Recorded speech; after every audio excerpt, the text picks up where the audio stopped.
Hi guys, आपण करत आहोत टॅमॅटोची चटणी। लंगडीमध्ये तेल टाकलेलं आहे। कढीपत्ता टाकून घेऊया। आता टाकून घेऊया कांदा। कांदा छानपैकी तळून घेऊया। त्यामध्ये टाकून घेऊया मिरची।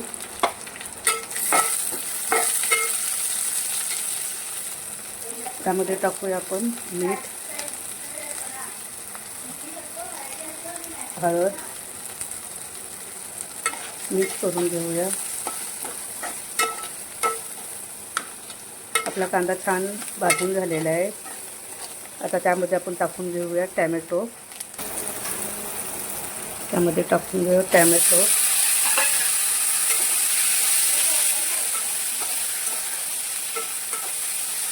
आता आपण याला 5 मिनिटं झाकून ठेवूया।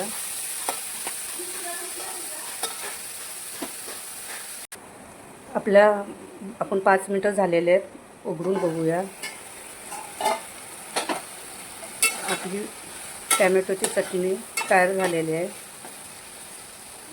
टॅमॅटोची चटणी हे झटपट होण्यासारखी आहे। घरात भाजी नसेल तर टॅमॅटोची चटणी हे आपल्याला सोयीस्कर पडते, वेळ न खाता। आपण आता त्यामध्ये टाकून घेऊया कोथिंबीर।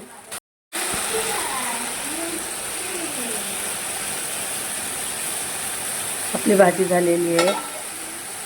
गाईस, बाय।